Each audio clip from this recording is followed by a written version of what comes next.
ये किसान आंदोलन है, यहाँ पर कोई नक्सली नहीं आए हुए, यहाँ पर कोई खालिस्तान नहीं आए हुए। ये जो कह रहे हैं दिल्ली वाले जहाँ और मीडिया कह रहा है कि किसान जीन नहीं पहनते, क्या हमें हक नहीं है? हम मेहनत करते हैं। अगर सरकार हमारा इतना ही भला चाहती है, हम तो शांतमय प्रोटेस्ट कर रहे हैं, अपना खा रहे हैं। 20 दिनों में इतनी ठंड है, रोज की एक एवरेज आ रही है, एक अंकड़ा आ रहा है मौत का। ये जो सरकार है बिल्कुल हिटलरशाही पर आ गई है।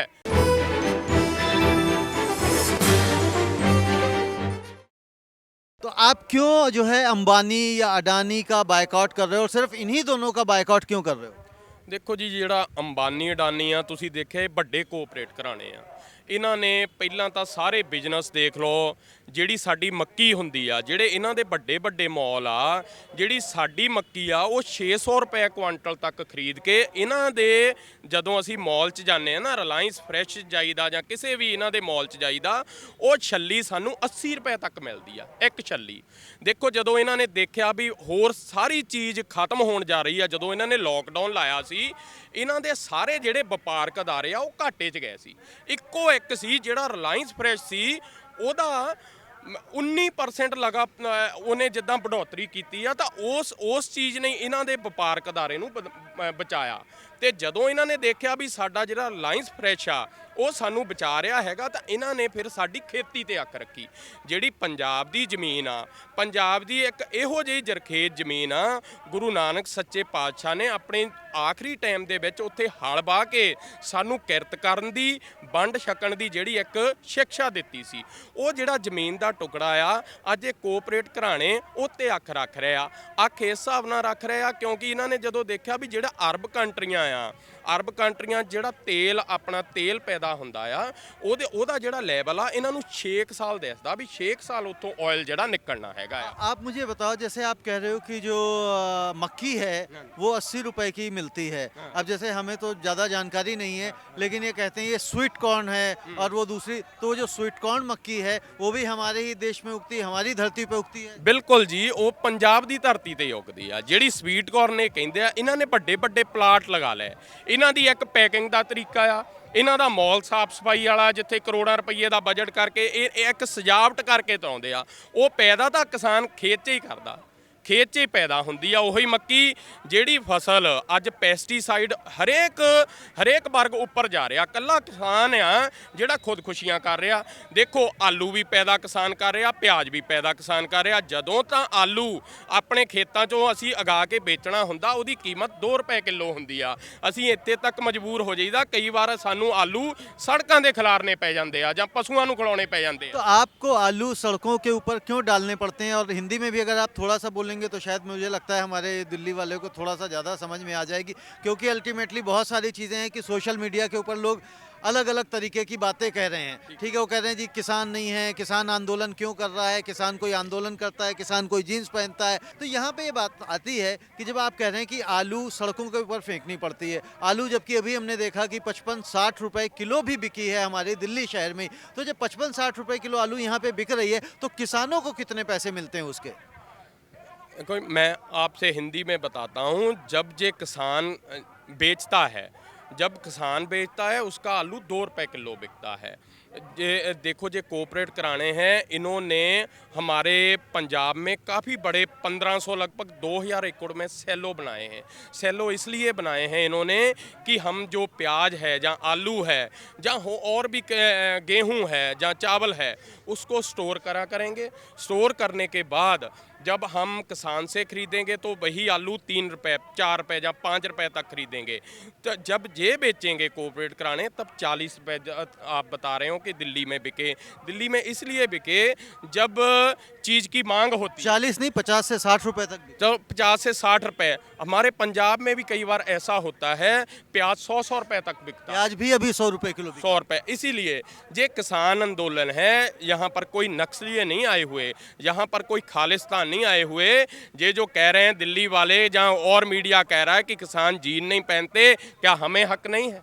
हम मेहनत करते हैं। ये जो चावल है, हरी क्रांति की हमें ज़रूरत नहीं थी। ये जो चावल है 50 डिग्री 50 डिग्री सेल्सियस टेम्परेचर होता है जब हम चोने की फसल पालते हैं, गेहूं उगाते हैं। हमने तो हमारी मिट्टी को दूषित कर लिया कनक उगाने के लिए या गेहूं उगाने के लिए, हमने अपना पानी दूषित कर लिया, हमने अपने बच्चों के लिए बीमारी मोल ले ली। इसीलिए जो चावल की फसल है हमारी ज़रूरत नहीं है, हम नहीं खाते, हम पंजाबी चावल नहीं खाते। चावल इसीलिए उगाते हैं हम कि जो हमारी बाहरली स्टेटों से, जहाँ बिहार है, जहाँ महाराष्ट्र है, जहाँ गुजरात है, उन किसानों के लिए या उन मजदूरों के पेट भरने के लिए हम चोने की फसल उगाते हैं। पेस्टिसाइड अदारे दिन ब दिन अमीर हो रहे हैं, ऑयल कराने अमीर हो रहे हैं। आपको पता होगा कि ये जो एरोप्लेनों में तेल डालते हैं, जो जहाज़ों में तेल डालते हैं, उसकी कीमत 22 रुपये है। जब हम ट्रैक्टर में, अपने ट्रैक्टर में तेल डलवाते हैं, उसकी कीमत 76 रुपये लीटर है। देखो कितना किसान के साथ धोखा हो रहा है। 18 रुपये किलो हमारी गेहूं की फसल खरीदी जाती है और 18-17 रुपये क्विंटल हमारा, 1700 रुपये क्विंटल हमारा चावल खरीदा जाता है। जब ये पैकिंग करके कोऑपरेट कराने बेचते हैं, उसके ऊपर लिख दिया जाता है इंडिया गेट चावल, वो 80 रुपये बेचते हैं। और ये जो आपके यहाँ पे जो चावल होता है वो कौन सा वाला चावल जो 1700 रुपये या 22 रुपये पड़ता है? ये जो कांग्रेस के राज से 2007 से कांग्रेस के नहीं, पहले मुझे ये बात, अरे अभी कांग्रेस पे आते हैं, बीजेपी पे भी आते हैं, पहले चावल तो बताइए, वो बासमती चावल होता है या कौन सा चावल होता है? चाहे बासमती हो और चाहे 11-21 हो, हाँ, अब मोटी जीरी हो। मोटी जीरी सरकारी खरीद हुई तो इसका तो 1800 बनाए हैं, लेकिन वो सरकारी खरीद करते कहाँ? इसमें मोक्चर है, ये है, वो करके 14-15 में खरीदते हैं। मतलब चावल चाहे आप बासमती उगाएं, चाहे मोटा उगाएं, चाहे कोई उगाएं, सबका वो 1700-1800 एक ही भाव? जीरी वही रेट में ले रहे हैं इस समय। बासमती जो जीरी है, जीरी किसे बोलते हैं? वो जो हम धान को, धान जो बासमती है 1800, 1900, 2000 रुपया क्विंटल ले रहे हैं। और उससे सरकारी खरीद किया जो, वो भी 1885-86 रुपया था। हाँ, लेकिन ये जो सेलर वाले हैं, ये बड़े बड़े सेलर वाले, ये सब मिली भगत करके लेते नहीं है। जब ढेर लग जाता है मंडियों में, सड़ने का लेकर आ जाता है, तब उसमें कहा कि ये ऐसा है वैसा है, ये करके ले रहे हैं। अभी की जीरी पड़ी हुई है। बाजरा की खरीद को इन्होंने बोले थे कि हम बाजरा भी खरीदेंगे, मक्का भी खरीदेंगे। हरियाणा में 5% ये बाजरा खरीदे हैं, बाकी सब किसानों के घरों में पड़ा है। तो हरियाणा में तो भी पीछे जब खट्टर साहब ने कहा कि हम बाजरा की कीमत बहुत ज़्यादा रख रहे हैं और बाजरा दाना दाना भी खरीदेंगे, प्लस राजस्थान या और कोई बाहर से आएगा तो उसे हम बेचने नहीं देंगे यहाँ पे। हाँ, तो वही हाल किए हैं, लेकिन खरीदे कहाँ? खाली नाव के खरीद, मीडिया खरीद रखे हैं ना। मीडिया में तो शोर हो जाता है कि हम ये कर रहे हैं, वो कर रहे हैं, वो कर रहे हैं, लेकिन यहाँ पे सच्चाई तो, जो फील्ड में सच्चाई है वो कहाँ निकल रही? मीडिया खरीद रखे से क्या मतलब आपका? मीडिया में बुलवाते हैं ना कि ये हम इतना जीरी खरीद लिए, इतने मीट्रिक टन हमने गेहूं खरीद लिए, ये कर रखे, लेकिन कहीं कुछ नहीं करते हैं, खाली नाम का है। ये तो ये हाल है। आपको मैं बताऊं, देखिए पुलिस है, पुलिस के यहाँ चले जाओ कोई सुनने वाला नहीं है बगैर पैसे का। SDM ऑफिस में चले जाओ कि कोई पैसे वाला, बगैर पैसे का सुनने वाला नहीं है। जिला अधिकारी कार्यालय में भी चल जाओ, वहीं भी कोई सुनने वाला नहीं है। जब इनमें सुनने वाला नहीं है, तो ये बताओ, सरकारी महकमा जिनका 65,000 70,000 रुपया तनख्वाह लेते हैं, वो कर्मचारी तो सुन के नहीं राजी हैं। ये प्राइवेट जो आ जाएंगे वो क्या करेंगे? जिनको 10,000 12,000 तनख्वाह पर रिलायंस रखेगा, अडानी अंबानी रखेंगे, वो क्या करेगा? वो तो किसानों को और ज़्यादा लूटेगा। मतलब आप ये कह रहे हैं कि भाई जब सरकारी अफसर ही नहीं सुन रहे हैं, सरकारी कर्मचारी ही नहीं सुन रहे हैं, तो प्राइवेट वाला तो बिल्कुल नहीं सुनेगा। हाँ, बिल्कुल नहीं सुनेगा। प्राइवेट वाले तो 10-10 दिन हमारी ट्रालियाँ खड़ी कर देंगे अपने गोदामों के आगे। एक चीज़ ये बताइए कि अभी जैसे सरकार से आप लोगों की, किसानों के नेताओं की बातचीत हुई और इतनी बार बातचीत हो चुकी, उसके बाद उन्होंने लिखित में आप लोगों को आश्वासन देने का भी वादा किया है कि भाई जो आपकी डिमांड्स हैं, जो आपकी मांग है, चाहे MSP की है, चाहे पराली जलाने की है, और जो आप लोगों ने मांगे रखी हैं, तो कहने हम लिखित आश्वासन दे रहे हैं। तब फिर जब लिखित में वो दे रहे हैं, फिर दिक्कत क्या है? दिया या बेलिखित से सब एक है। काहे? एक है कि इन्होंने बताया कि 1885 हम जीरी खरीद रहे हैं। कौन खरीदा है? बता दे कि किस मंडी में खरीद हुई है। हाँ, कोई 1400 में, कोई 1500 में, कोई 1600 में कंपेन से करती है। तो क्या ये है, ये सड़ जाएगा, गल जाएगा, इसमें सुखवाई करेंगे, ये करेंगे। हाँ, हाँ, मोक्चर ज्यादा है। तो बाबूजी एक बात, बताना है। एक बात बताइए, अगर वो मान लीजिए फिर ऐसा वो सरकार क्या करे जिससे लगेगा कि आपको इनके ऊपर भरोसा हो जाए? भी जब अगर वो लिखित में भी आश्वासन दे रहे हैं, उन्होंने जुमले दिए, यानी जो बातचीतें कहीं, जो अपने बातें करी, वादे किए, उसको तो उन्होंने जुमले बता दिए, अब लिखित में देने को तैयार हैं, वो भी आप विश्वास नहीं कर रहे, तो ऐसा वो क्या करें जो आप विश्वास करेंगे? आज तक जो जो किए हैं उसमें तो कोई नहीं खरा निकल रहा है। पुलिस से लेकर के जितने कर्मचारी है सरकारी, हाँ, जो कि 60,000 से ऊपर है तनख्वाहें हैं, लेकिन वो नहीं सुन रहे हैं, तो ये 10,000 12,000 के कर्मचारी जाएंगे। मेरा प्रश्न ये है कि सरकार ऐसा क्या काम करे जिससे आपको सरकार के ऊपर भरोसा हो जाए? सरकार जब ये काम करे कि इनकी पर लगाम लगावे तब तो, हाँ, सब इनको हटावे और नई तरीका से। जो बिल बनाए हैं टोटल रद्द कराने की हमारी मांग है। जो सरकारों ने बनाए हैं बिल, किसान बोल रहा है हमारे हक में नहीं, हमारे फेवर में नहीं, तो सरकार को चाहिए वो बिल वापस ले लें। जब हम तो चाहते हैं कि मोदी सरकार अपने गुजरात में बिल वो अनाउंस कर दें कि गुजरात में बिल बन गए हैं। जब गुजरात का किसान इतना अमीर हो जाएगा, वो हेलीकॉप्टर में बाथरूम करने जाएगा, तब हम अपनी चोली फुला के उनसे मांग लेंगे कि गुजरात का किसान तो इतना अमीर हो गया, पंजाब और हरियाणा का किसान रह गया, या यूपी का रह गया। हम उनसे हाथ जोड़ के मांग लेंगे कि मोदी साहब हमें भी बिल वो लागू कर दो। तब तक हमारी मांग ये है कि अपनी स्टेट में वो लागू कर लें, हरियाणा छोड़ दें, यूपी छोड़ दें, पंजाब छोड़ दें। जो किसान इस प्रोटेस्ट में आ रहे हैं उन सब को वो छोड़ दें, वो बिल टोटल रद्द कर लें। हमारी मांग यही है।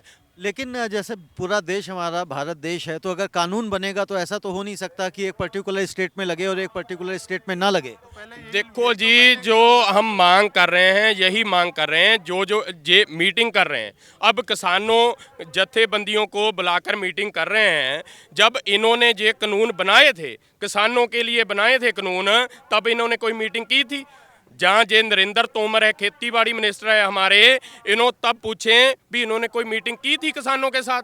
इन्होंने तो लॉकडाउन लगा के, कोरोना का बहाना बना के किसानों को, मजदूरों को, सभी को घर में डकैत कर दिया।